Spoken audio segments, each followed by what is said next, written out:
Hi అండి, బాగున్నారా అందరూ? ఈరోజు పన్నీర్ కర్రీ ఎలా చేయాలో చూద్దామా?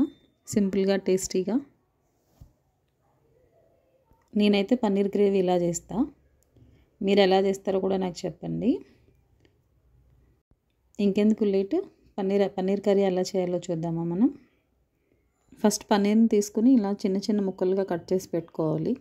నేనైతే ఈ సైజులో కట్ చేసుకున్నా. మీరు ఇంకా చిన్నవి కావాలన్నా కట్ చేసి పెట్టుకోవచ్చు. నేను ఈ సైజు ఓకే అని ఈ సైజులో తీసుకుని కట్ చేసుకున్నా. తర్వాత కట్ చేసిన ముక్కలన్నీ ఒక బౌల్లో తీసుకుని కొంచెం మ్యాగ్నేట్లా చేసుకోవాలి పన్నీర్ స్లైసెస్కి. దానికోసం కొంచెం సాల్ట్, కొంచెం కారపొడి వేసుకొని బాగా మిక్స్ చేయాలి. నెక్స్ట్ ఆనియన్, టమాటో కూడా కట్ చేసి పెట్టుకోవాలి. తర్వాత ఆయిల్లో జీలకర్ర, ధనియాలు లైట్గా కొద్దిగా వేసుకొని లైట్గా ఫ్రై చేయాలి. అలాగే మన దగ్గర ఉన్న కొంచెం మసాలా దినుసులు కూడా వేసుకోవాలి. వేరే కూడా వేయచ్చు, నా దగ్గర ఇవే ఉన్నాయి ప్రస్తుతానికి, అందుకే ఇవే వేసాను. ఇప్పుడు మనం ముందే కట్ చేసి పెట్టుకున్నాం కదా, ఆనియన్, టమాటో వేయాలి. వేసి కొంచెం లైట్గా ఫ్రై చేయాలి. ఇలా ఈ ఫ్రై చేసేటప్పుడు కాజు కూడా వేసి ఫ్రై చేసుకుంటే బాగుంటుంది, కానీ ప్రస్తుతానికి నా దగ్గర లేవు కాజు కూడా. కాజు వేస్తే ఇంకా టేస్ట్ చాలా బాగుంటుంది. కాజు వేసి ఇలా ఫ్రై చేసుకోవాలన్నీ. కొంతసేపు అవి మగ్గడం కోసం ఇలా మూత పెట్టి సిమ్లోనే 5 minutes వరకు ఉంచాలి.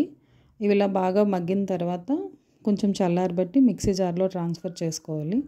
దాంట్లో కొంచెం అల్లం వెల్లుల్లి రబ్బలు వేసి కూడా మిక్సీ చేయాలి.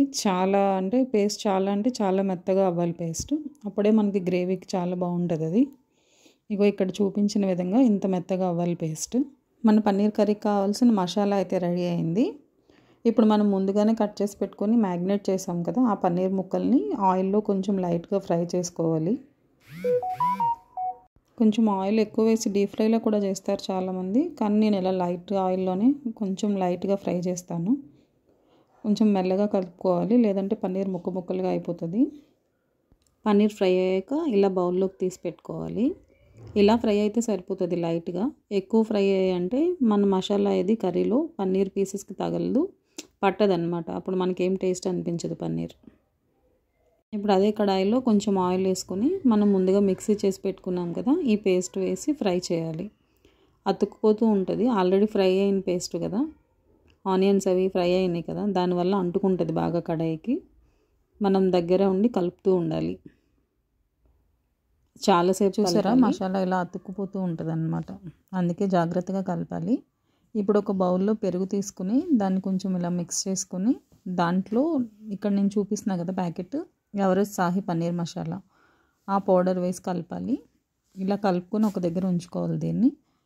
ఇందాక మన మసాలా అతుక్కుంటుంది కదా, అలా అతుక్కోకుండా దాంట్లో కొంచెం వాటర్ వేసి సిమ్లో పెట్టి ఉంచాలి.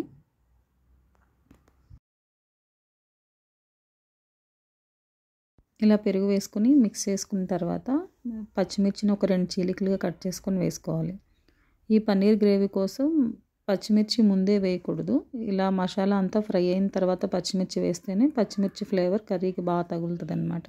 ఇప్పుడు మనం ముందుగా ఫ్రై చేసి పెట్టుకున్న ఆ పన్నీర్ ముక్కల్ని ఇందులో వేసి కొంచెం సేపు ఉడకనివ్వాలి.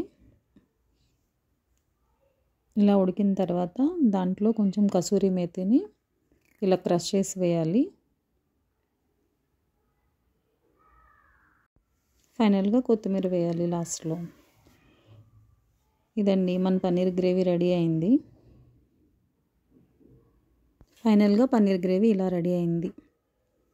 చూడండి, పన్నీర్ ఎక్కడ విరగలేదు, చాలా బాగా వచ్చింది గ్రేవీ. టేస్ట్ కూడా చాలా బాగుంది. మీరు కూడా ఒకసారి ట్రై చేయండి. పన్నీర్ ఇలా ట్రై చేసి నాకు చెప్పండి ఎలా వచ్చిందో మీకు కామెంట్స్లో.